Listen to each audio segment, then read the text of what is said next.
Hey, Andrae. Hey, Peggy. Good to see you again. Good to see you. This is great to be together. Indeed. Happy holidays to you. Happy holidays to you. Thank you. So, this is coming up on the eve of 1 year for you in the office. That's right. And I'd love to hear some of the highlights and lowlights of your experience this year. Well, inauguration was the biggest highlight, I would say, thus far. Just the thrill of saying, wow, I actually have been elected to City Council to serve the city of Chattanooga. So my wife was there. She cried most of the ceremony, which was very meaningful, right? Because she was actually, truth be told, my wife was the biggest support that got me into the office. And matter of fact, she was the reason I even ran to begin with. So, you know, it was very meaningful for her, very meaningful for me. And just to think about, you know, I'm going to be representing 14,000 people in the city of Chattanooga, their needs and their wants and their concerns. And so, you know, that was a climax. Of course, we had some issues along the way that popped up. I'm sure we may talk about it a little later, but with Public Art, Stringer's Ridge, all these things became, you know, kind of midpoints, but the highlight was, of course, inauguration. That's great. And I know Cheryl was a big supporter, as well as your children were. That's right, that's right. And she was on the phone calling. Working to get the volunteers out there to help get the vote. That's right, that's right. I mean, she was there from beginning to end, whether on phone or, of course, when I would come home just tired and worn out, saying, wow, this takes a lot of work. She would encourage me. So, you know, she's a big support. I really appreciate it. You weren't able to give up, right? No, I wasn't able. It wasn't an option. It wasn't an option. Good. We're glad you didn't. That's right. We've really benefited as a community in District 7 from 8. That's right. We're going to do 7 for the other. For Rico. That's Rico. That's right. I'm in both, so let me clarify. Very good. I own a house on each side. So I didn't know that. I get it mixed up. I do. Okay. I do. On both sides of Maine. So what are some of the tougher parts that you've... Yeah, you know, everyone goes into politics thinking they can change the world. I know I sure did. And when you get there, you find there are other people that you have to talk to, that you have to work through. They have issues and agendas, as you can imagine. They have their constituents that are coming to them saying, here are the things that we are concerned about. And they may or may not be the things that your constituents are saying they're concerned about. So, you know, somewhere along the way, there's compromise. Compromise is not a bad thing, right? If it's done right, right? When you come into a situation where you say you want something and I want something, and we both recognize that we can't have it at the same time, then that entails a need for compromise. And when that's done, to say, I want to hear what's important to you, and you want to hear what's important to me, and let's try to meet each other as much as we can to where it's as much of a win-win, that becomes a very informative, very educational process. You learn something about the person who you're talking with, they learn something about you, and so, you know, that whole process is fun. And, you know, I think that when you talk about, you know, politics as a whole, some people think of politicians as just trying to get dollars or, you know, name recognition. But I think that when politicians really walk into a situation and they say, you know, look, I can't get everything I want. Let me try to, in good faith, seek to meet your needs and at the same time represent my own interests. There's a very beautiful process that, and a result that could come out of it.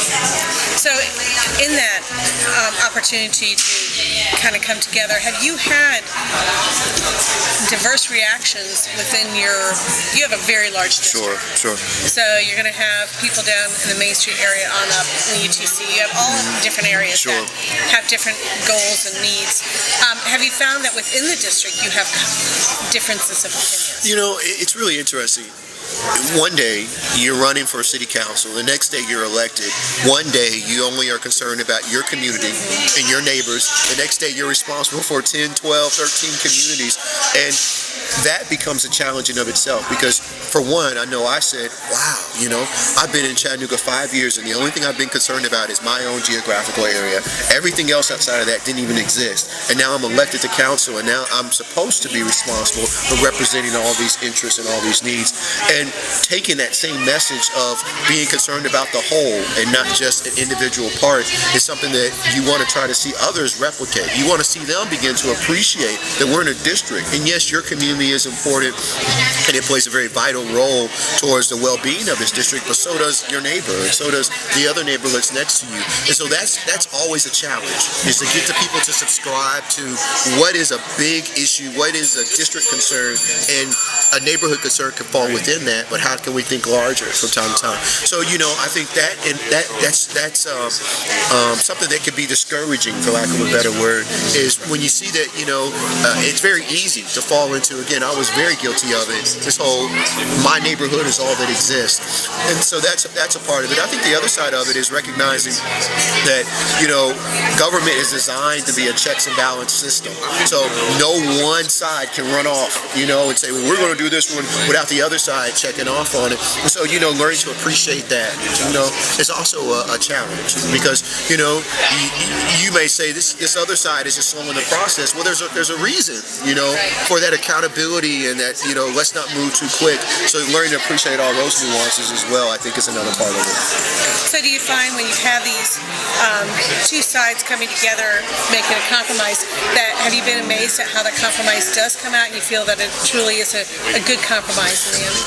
You certainly enter into the discussion anticipating it to be a good result, and it's from your perspective it may or may not be what you envision. But again, that's part of the compromising process, right? Is you sometimes see something bigger than what you originally saw, right? And so again, it's informative for you, it's educational for you.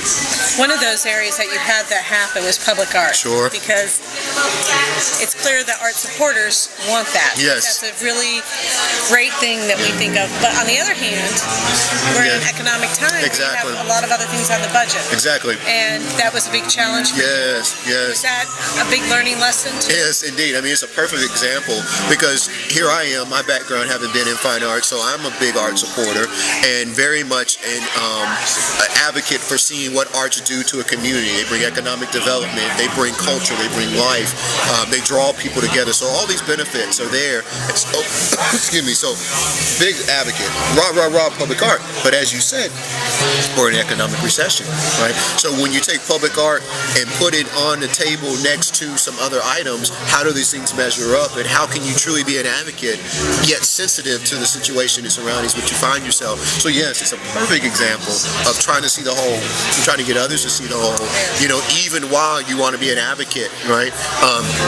Because part of this is recognizing that if you go out on a limb for something that really is not the time for it, you can really hurt it more than help it. So being sensitive to the time in which we are in is also important. To say, I'm an advocate, I want to push for it, but there's a way we got to push for it. Otherwise, it can really just blow up in our face.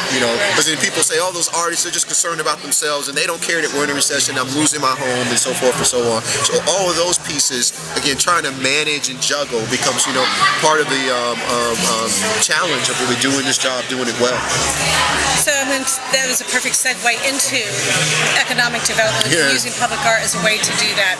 And we're down here on Main Street today for Main Times 24, and we have this great energy here. And we're watching this whole process take place and be revitalized.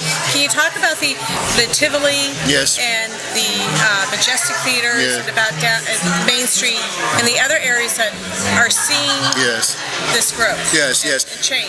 Chattanooga is such a privileged community. We're one of 3 communities in the entire country where our downtown is actually revitalizing, right? And where there's more jobs coming to downtown, particularly in a recession where you look at the remainder of the country, people are actually losing jobs downtown. So we're such a privileged community. And to think that public art, particularly on Main Street, has such a vital role in all of this, right? And so that's a plus. Also to think about how public art on the waterfront was so instrumental towards revitalizing that area. So it's a community where we truly can say, from arts to economic development to community activities, Create Here, green spaces that's really come in and really from Create Here standpoint, really sought to energize the entrepreneurial spirit of our community. Green spaces has come in and really kickstart the whole LEED certification, particularly for downtown buildings. So there's so many wonderful things that are happening downtown. I consider myself very fortunate to be here at this time because so many good things are happening, and to see it all come together. There's such a spirit of collaboration, and you're doing something great over here, I'm doing something great over here. How can we synchronize what we're doing? That's the spirit in the heart of Chattanooga. The more that happens, I would envision more great things will continue to come because you have so many people working together. So with that happening on Main Street, where is the city committed to it continuing, maybe from the market to Broad Street or past, and then even all the way down over to the Ridge? Right. Lyndhurst who has funded a lot of what's happening on Main Street, and we're very grateful to them, chose 4 blocks. They chose Central to Market as kind of their target area, and the signs started popping up, "We believe in Main Street," and that was the target, and we can see what has happened, again, from the public art to, people like Neat Loves coming in to, Bluegrass Grill to, all the things that are happening,